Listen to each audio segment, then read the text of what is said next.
Oui, bienvenue à Parole autochtone, ici c'est Mélissa Mollin-Dupuis.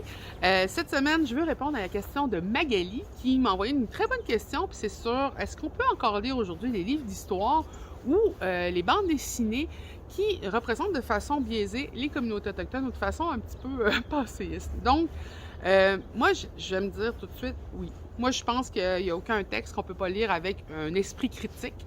Ça, c'est certain, là. Je veux dire, on se mettra pas à brûler des livres, hein?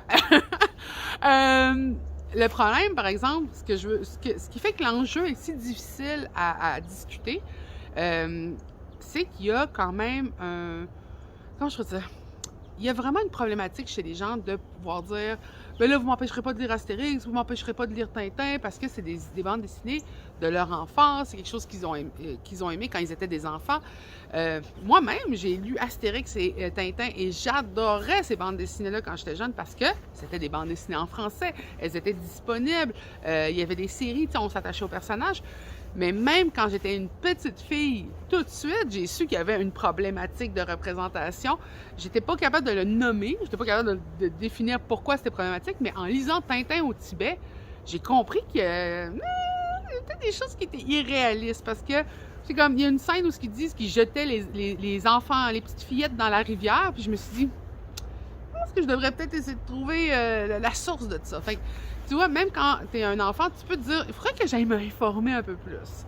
Ce qui était problématique aussi quand j'étais une petite fille, par exemple, c'était justement l'absence de contrepartie littéraire pour pouvoir faire une comparaison. Donc, aujourd'hui, en 2021, c'est certain qu'on peut lire des bandes dessinées qui ont été écrites il y a 40, 50 ans, mais il faut avoir l'utilisation de son esprit critique et il faut se rendre compte que c'est des textes qui ont été écrits dans leur période et ça représente comment les gens pensaient aujourd'hui. Donc, le travail qui a été fait pour justement désinvisibiliser la voix des communautés autochtones, la voix des personnes qui sont racisées, et de l'amener aujourd'hui dans une réflexion où est-ce que le monde, après ça, la première chose qu'ils disent, c'est « on peut plus rien dire ». Bien, je dis « on peut plus rien dire », mais nous autres, on n'a jamais rien pu dire. Fait que c'est de dire qu'il manque aujourd'hui une contrepartie littéraire, des livres d'histoire écrits par des personnes autochtones, des bandes dessinées écrites par des personnes autochtones, des romans, de la télévision, de la radio. Il en manque encore énormément. Il y a un travail qui se fait présentement à vitesse grand V, tellement que des fois, le monde ne se rend pas compte qu'il manque aussi de personnes pour les écrire parce que pendant longtemps, on nous a empêchés de croire qu'on pouvait participer à la plateforme sociale, littéraire, vidéo, radio.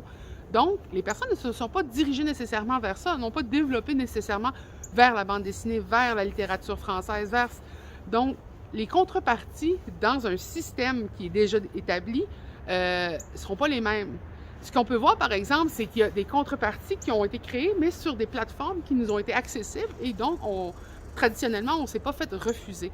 Donc, plutôt que de nous trouver tellement dans les bandes dessinées, tellement dans les livres, autant que maintenant, on en voit beaucoup d'auteurs, mais maintenant, vous trouvez aussi dans les médias sociaux, vous nous trouvez TikTok, il y a beaucoup de TikTokers autochtones parce que ces plateformes-là n'existaient pas, donc elles ont été protégées contre la fermeture qu'il y avait pour les communautés autochtones, pour les personnes racisées. Alors aujourd'hui, notre enjeu, c'est de créer des livres, des bandes dessinées, c'est de créer du média qui va clairement indiquer ce qu'on sait aujourd'hui sur la relation avec les communautés autochtones pour pouvoir comparer avec ce qui a été fait il y a 50 ans.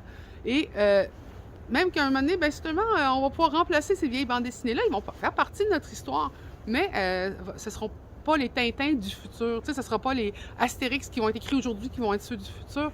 Et peut-être même que ces bandes dessinées-là, un jour, auront des problématiques de non-représentation, parce qu'on parle aussi, des fois, de l'absence des personnes LGBTQ2S, on parle de l'absence des personnes qui ont des handicaps, parce que on ne les valorise pas autant que celles qui ont, pendant si longtemps, habité les bandes dessinées. Donc, vous comprendrez que c'est un travail qui se fait. C'est pas un travail qui doit être dans comment je pourrais dire, dans l'effacement de l'histoire.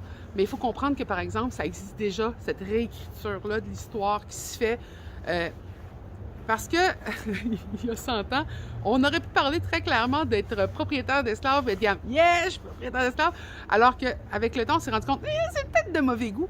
Et les gens qui écrivaient les livres ont pu tranquillement sélectionner comment ils se faisaient représenter. Donc, c'est pas une réécriture de l'histoire pour dire on efface l'histoire telle qu'elle est.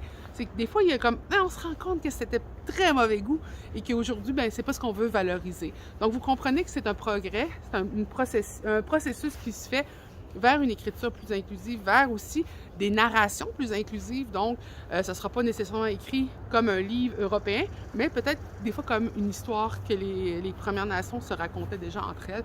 Il y a des personnages qui vont réapparaître, qui sont des personnages de légende.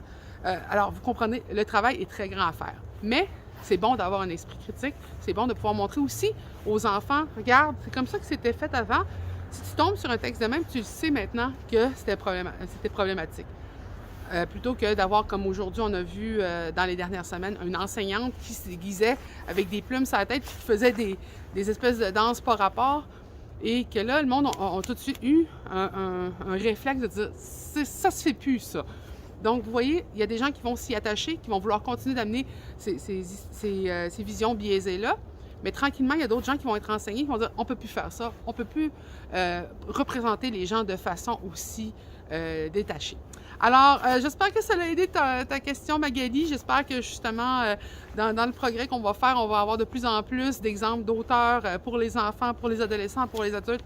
On va pouvoir proposer justement pour contrepartie avec ce qui a été écrit, qui est beaucoup plus immense que ce que nous autres, on a à proposer aujourd'hui en contrepartie. Alors, je vous souhaite une belle semaine.